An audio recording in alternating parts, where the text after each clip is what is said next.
दुई तारिखनिफ्राय 27 जुलाइसिम जो वर्कशप जादोंमोन त्रिपुरानि नेशनेल स्कुल अफ ड्रामा थाई उइंनि हेफाजाबाव बे वर्कशपआ जोङो दाबनै जायगायाव खालामनाय जादों मेनलि मोनसेया जाहैबाय सानजारां क्लाब टेङापारायाव आरो मोनसेया जाहैबाय पद्मबिल मिलन क्लाब पद्मबिल आप्लागाव बेवहाय खालामनाय जादों बे मोननैयावबो 40+ स्टुडेन्ट जादों बेवहाय बांसिनानो बर' मिडियामनि जाजोबदों आरो नैबे टेङापारायाव जानाय जे वर्कशप बेवहायबो 40+आनो जादों दा बिनि अनगायैबो जोंहा वर्कशप जाबावदोंमोन बाक्सायाव मोनसे गरेस्वराव खालायदोंमोन बे 20आव जोबदों बेखौ 7 साननि थाखायल' लानाय जादों आरो बे वर्कशपआव जोङो जोंनि नैबे क'क्राझाराव जानाय वर्कशपआव फोरोंगिरि महरै दंमोन जोंनि Tripura national school of drama थाई उइंनिफ्राय पास आउट जानानै फैनाय बिथांमोन फोरोंगिरि दिदोम बसुमतारी आरो मानसिं बसुमतारी बिथाङा बाक्सा उदालबारिनि आरो पद्मबिलाव जानाय जि वर्कशप बेवहाय फोरोंगिरि हिसाबै दंमोन जोंहा समिरन ब्रह्म बिथांमोनाबो थाईनि पास आउट जानानै फैनाय एनएसटि थाईनिफ्राय त्रिपुरानिफ्राय बिथाङा पबित्र मुसाहारि आरो बेजों लोगोसे जोंनि चिल्ड्रेन सेन्टार दङ चाइल्ड सेन्टार केशव मुसाहारि बिथांनि नाजानायाव जानाय बिथाङाबो थाईनि पास आउट आरो बिथाङा थाई पास आउटखौल' बांसिनानो मिथियो दा खिन्थु बिथाङा बर'नि फार्स्ट मास्टार डिग्री खालामनाय ड्रामायाव छत्तीसगढ़ इन्दिरा कला संगीत विश्वविद्यालयनिफ्राय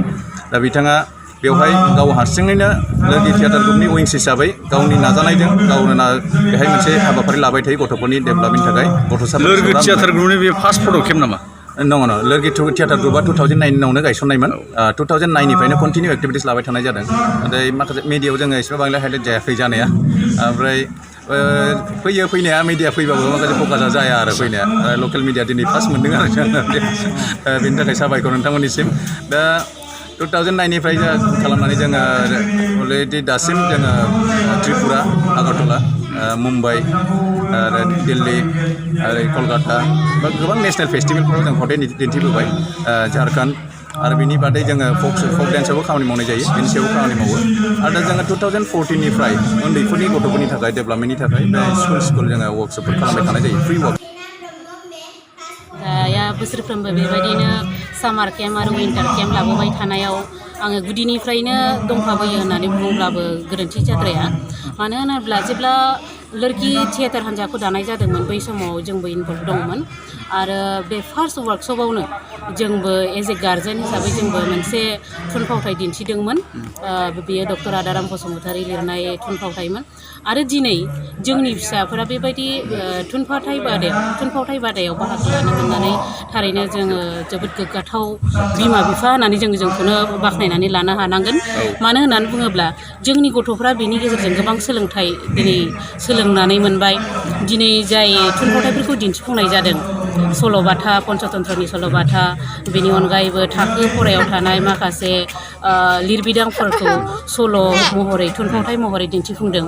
बेनि गेजेरजों गथ'फोरा गोबां सोलोंथाइ मोननो हादों आरो बे सोलोंथाइया बे सोलोंथाइफोरनि गेजेरजों गथ'फोरा गावसोरखौनो मोनसे सिगांनि आगानथिं दावखोलांनायनि मोनसे मा होनो लामा होननानै संनानै लानो हादों आरो बिमा बिफायाबो बेनि गेजेरजों फिसाफोरनो बेखौ फोरोंथाइ होनो हादों दि जेन थुनफावथायनि गेजेरजोंबो जिउआ मोनसे सोलोंथाइखौ लाबोनो हायो नट अनलि थाखोनि फराय बिजाब बा थाखोआव लानाय बा फरायसालियाव लानाय माखासे हाबाफारिफोर बेनि अनगायैबो एक्सट्रा बेबायदि मोनसे कारिकुलारनि गेजेरजों माने सिगांथिं आवगायलांनायनि मोनसे लामाखौ संनानै लानो हायो होननानै बिमा बिफायाबो आरो फरायसाफोराबो माने बे सोलोंथाइखौ लानो हादों बेनि थाखाय आं लोरगि थियेटार हान्जानि दैदेनगिरि बिथांमोननिसिम जोबोद साबायखर बावबाय आरो इयुनावबो बिथांमोना बेबायदिनो लामाखौ लाबाय थाथों आरो जोंनि बिमा बिफाफ्राबो गावनि फिसाफोरखौ बेबायदिनो मदद होलांबाय थाथों बेबायदि फावथाय बादाफोराव हरनानै माने गोलोम बोथोरनि बन्द'आव ओरैनो न'आव थानानै टिभि नायस्लायस्लाय बा मबाइल गेमाव बेस्थ' लाखिस्लायस्लाय बेबायदि थुनफावथायफोराव बाहागो लाहोनानै बा गुबुन हाबाफारिफ्रावबो बाहागो लाहोनानै गथ'फोरखौ मोनसे जौगा थाखोनि मोनसे जिउ होगोन होननानै आं मिजिंथिबाय आरो लोरगि थियेटार हान्जाया बेबायदिनो इयुनावबो माखासे जौगाफारि हाबा लाबावगोन होननानै आं मिजिंथिबाय गोजोन्थों।